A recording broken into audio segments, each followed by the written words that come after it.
Hi, everyone. Thanks for joining me today. We are going to get started here in just a minute. I just ask that you keep your microphones muted and your videos off. If you have any questions, you can type them in the chat, and Jason is here with me. He will answer your questions as I'm talking.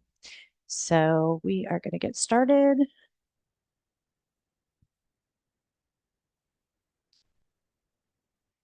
Okay, here's our agenda today. The first section, I'm going to focus on how the prescription plans are structured so that you understand when I send you your quote, what exactly that quote means and what the different phases and everything are. So we're going to go through that. It looks like a lot, but it actually moves pretty quick.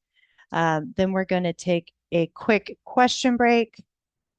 Then we're going to talk about specific plans for 2026. And in the last section, I'm going to walk you through how to submit your review to me tomorrow. All right, let's get started. Okay, so there are three coverage phases that you move through as uh, on your prescription plan. The first section is the deductible. So in 2025, the maximum deductible allowed is $590. Next year, that is going up to 615. Now, in the deductible stage, you pay 100% of the cost of the medication. And then once you're out of the deductible, then you go into the initial coverage phase. Some companies, you have the deductible applies to all tiers of medication. Some of them only applies to tiers 3 through 5. So I'll touch on that a little bit later, but just know that first you hit your deductible, then you go into initial coverage phase. In the initial coverage phase, you pay copays or coinsurance for your prescriptions, depending upon their tier, until your TROOP, which stands for True Out-of-Pocket Expenses, reaches $2,100. So last year it was or this year it is $2,000. For 2026, that's going up to $2,100. Once you reach that, you go into the catastrophic phase. And in the catastrophic phase, you pay $0 for your prescriptions. Now, the $2,100 is not a true $2,100. I'm going to talk about that a little bit in a couple slides. Just to make sure you understand the difference between a copay and coinsurance. So, copay is a set dollar amount that you pay for something. Coinsurance is a percentage of something that you pay. So, for an example, if your prescription costs $800, if there's a $20 copay for that prescription, then you only pay $20 for that $800 prescription. If it's a 20% coinsurance, then you would pay 20% of the cost. So your cost would be $160 for that prescription. And you'll see how this comes into play on the next slide. These are the tiers that your prescriptions are put on. So the different companies have their own formularies, and each formulary says this prescription is a tier 1 or a 2, 3, 4, or 5. There are a few plans that use tier 6, and if they do, the tier 6 is for diabetic insulin, which has a $35 cap copay on it. So there's a couple plans that use tier 6, but that's what that is if you see it. So tier 1 and 2 are your generics. Those are copay. So you pay a set dollar amount for those prescriptions. Tiers 3 through 5, you pay coinsurance, and each one of those tiers has a different percentage of that prescription that you would pay.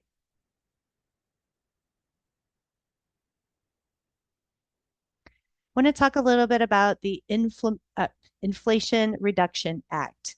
So this started in 2025, and the purpose of it is to reduce prescription costs for you, the people, and for the government, and put more of the cost responsibility on the plans.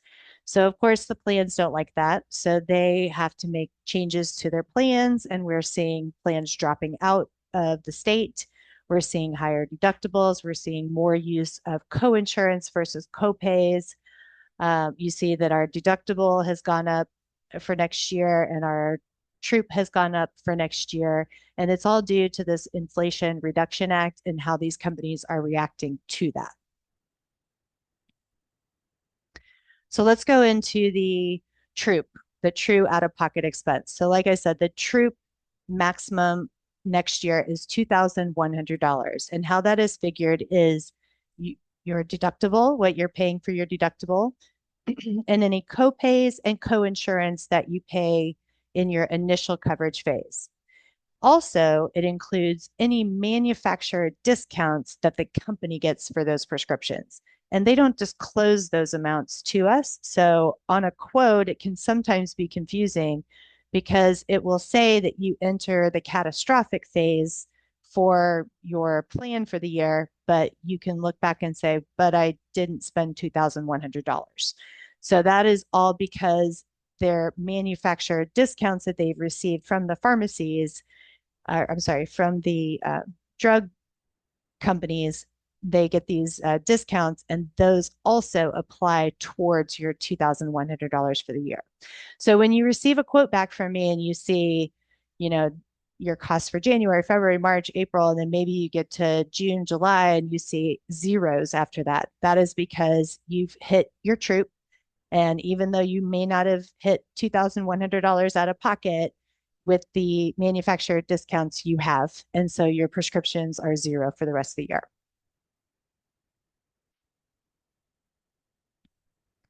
Due to the Inflation Reduction Act, they have these specific prescriptions are being negotiated for lower pricing. So I haven't seen what those prices are yet, but I know a lot of you are on these prescriptions.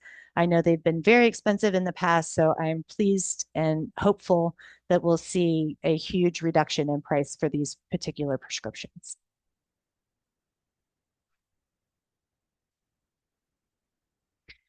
The Medicare prescription payment plan became available last year and it was new, so it was a little bit confusing, but this is how it works. So if you have a really expensive first couple of months because you're hitting a deductible and you have some expensive co-insurance, and then according to your quote, it goes down to zero for the last few months, you can choose to spread that cost evenly over 12 months.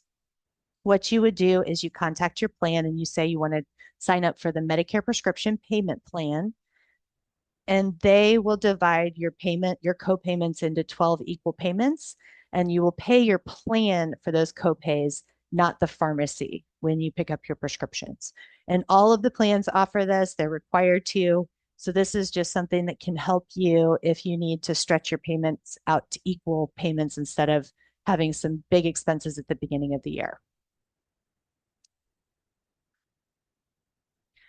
So these are the big changes I'm seeing for next year. We went from 14 plans down to 10. We only have 5 companies left in the state of Indiana. That would be WellCare, Humana, Aetna, which also goes by SilverScript, Cigna, which also goes by HealthSpring, and United Healthcare. Anthem has left the prescription market, so they are no longer in Indiana. The most popular plan that many of you have is WellCare Value, which was a $0 plan this year. Next year, it's going to be $8.60. So I bring that to your attention because if you stay on that plan for next year, you're going to start receiving a bill for that plan. So you need to make sure you pay it or your plan will cancel on you. Humana does have a $0 plan next year, but I was doing some playing around with it and I'm a little leery because they are applying their deductible to all tiers. So even though it's a $0 plan, you're paying the full amount for the prescription, even if it's like a $5 prescription, you're paying the full amount of that in tiers 1, 2, and 3. So you can end up spending more than some of the other plans because of that situation. So we'll talk about that some more as we get to your quoting. We are seeing companies cutting out agents more and more each year. So there's a few companies that don't allow us to represent you. We can't get involved in helping you if you have any issues. We, of course, still will recommend the most cost-effective plan for you, whether or not we're your agent or not. But what that means is you may have to enroll in that plan yourself. Or we are also going to give you options of a different plan, even if that one, a non-agent plan, is better for you. We'll offer a second option with an agent plan if the price is comparable. If not, then we won't even bother. So these are the 10 plans available next year. WellCare, this is the WellCare Value Plan. I was saying that was a $0 plan, is now $8.60. It does have a $615 deductible, which only applies to tiers 3 through 5. So your tier 1 and 2 will be $0, and this is if you go to a preferred pharmacy. Tier 1 is $0, tier 2 are $3, and then these are co-insurance for tiers 3 through 5. And first you would pay your deductible. This Humana plan is the one I was telling you is the $0 plan. Even though tier 1 and 2 are $0 and $1, you have to satisfy this $615 deductible before you get this copay pricing.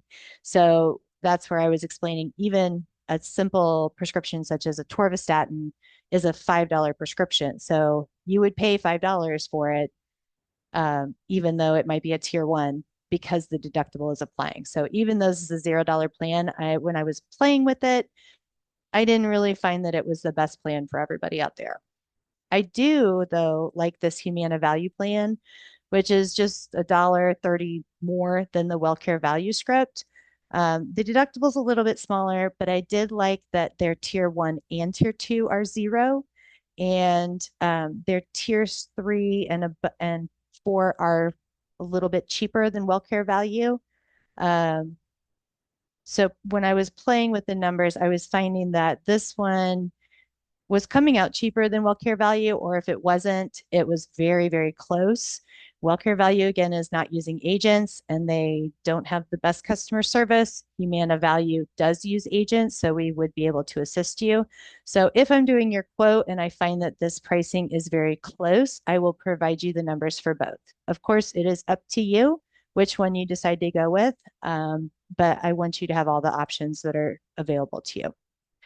You can see these are some very expensive plans up here, which won't come into play much unless you're on a very specific medication that their formulary has negotiated this amazing price for.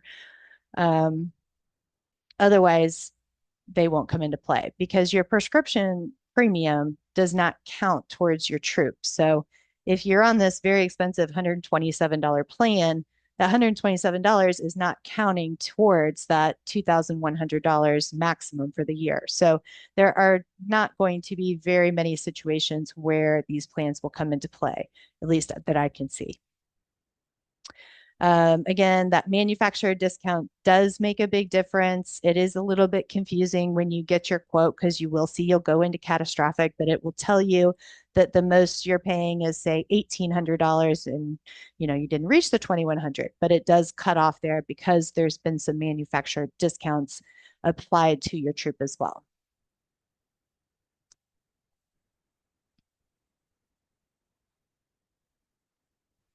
All right, we have another webinar coming up here at 2:30, so you are welcome to join us for that if you're interested in Advantage plans. The review email will be sent to you tomorrow, and it will have a link, which I'm going to walk you through what that looks like here in just a moment. Reviews begin on October 15th. That's the first date we can make changes to your plan. We will be working a little bit on some reviews and sending things to you, but we can't make any changes until the 15th. We will be accepting review submissions until Thanksgiving. And the last day to make changes to your prescription plan is December 7th. All changes go into effect January 1st. So please be patient with us at the beginning because the first few days I get a flooding of reviews. And so I work through them as quickly as I can. So bear with me. I'm going to walk you through how you submit your prescription plan to me. Okay, so when you get the email tomorrow, you will click the link in the email and it will take you to this page.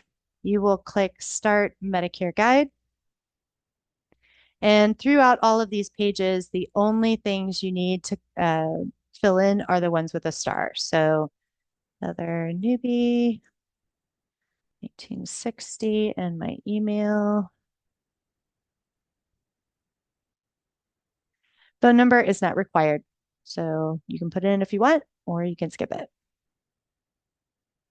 On the address screen, the only thing I need here is your zip code. Oops, that's not there. There we go.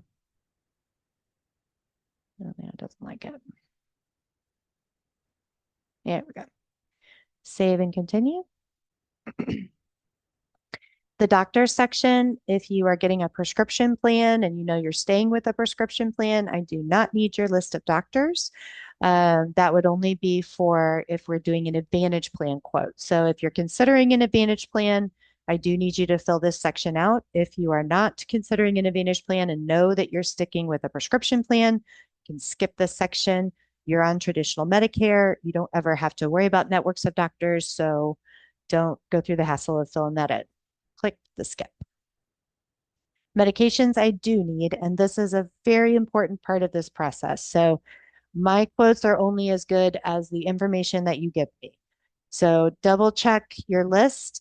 Make sure if you're taking a generic of something, I get the generic name, not the name brand. Also, it's very important to check if you're taking a capsule versus a tablet. So I'm going to give you an example of that. One that I saw most often last year is levothyroxine. So once you select the medication, you drop it down and you can see CAP, that stands for capsule. Most of you are taking the tablet though. And the tablet is a tier 1, but the capsule is a tier 4. So you can see how just that little bitty difference in your prescription can really throw your quote off. You need to fill in your frequency. So if you fill 3 months at a time, you do every 3 months and 90, and then you just click save. So you'll just continue to type in the first 4 letters of your medication, find it, select the frequency, the quantity, and save. If you are taking something as needed, then you just have to make your best guess as to how often you fill it because as needed is not an option. So once a year, twice a year, however you want to put it in there, just so that we make sure we can include it in the quote. Or if you get that particular prescription through GoodRx or some other type of discount plan, you don't have to include it at all if you don't want to. So once I have all my medications in there, I'm going to save and continue. This step is for pharmacy, so you can select mail order, or you can select a pharmacy and you just start typing, and it doesn't matter which one I pick, and save and continue. So this last step is very important. The scope of appointment form is the form that the government requires us to have completed, and we have to keep it on file for 10 years after we talk to you. This is their checks and balances for agents. So you start this.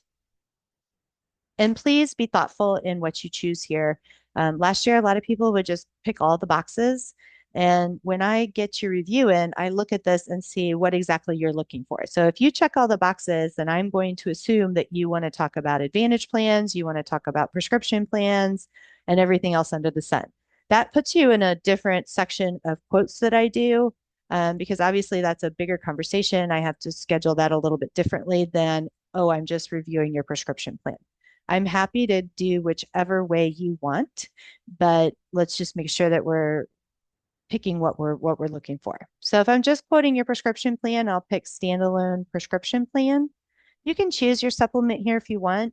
We don't actually need a scope of appointment form to review your supplement. Jason is actually doing supplement reviews now. They are not locked into annual enrollment period. So if you want a supplement review, you can just send an email to Jason and say, hey, can you review my supplement? I'm with this company and I'm paying this amount. And he is happy to do that with you one-on-one. So you can choose it here if you want. If not, no big deal. But just make sure you're choosing standalone prescription or Medicare Advantage plan if you want to talk about Advantage plans as well. If you want to know what all of these are, you can click the show plan descriptions. It will describe it to you. This last part is just I'm signing for myself or I'm signing as an authorized representative. You are an authorized representative if you have POA or power of attorney over someone else. So if you are getting a quote for a spouse or a parent or a sibling or someone that you take care of their medical needs, then you would choose I'm signing as an authorized representative. No matter what, you still type just your name there and sign and complete. And that's it. It's pretty easy. This sends me a notification that you have sent in your review and you've completed your scope of appointment. I take your information and I put it in our spreadsheet and I work down my list as they come. So know that I get a few hundred the first few days. So I get really bogged down and it takes me a couple of weeks to catch up to that first rush. So if you don't hear from me for a little bit, that's why. I don't schedule an appointment with anybody for their review until I've sent the initial review email. So once I get to your name on my list, I will look at it and I will send you an email that says, here's what I found, here's what I recommend. And we can either take care of it together by email or we can schedule a call or Zoom meeting at that point. So I think that's all I have for you guys today. I look forward to seeing all of you or talking to you at this time of year, and we'll talk again soon. All right. Thank you. Bye bye.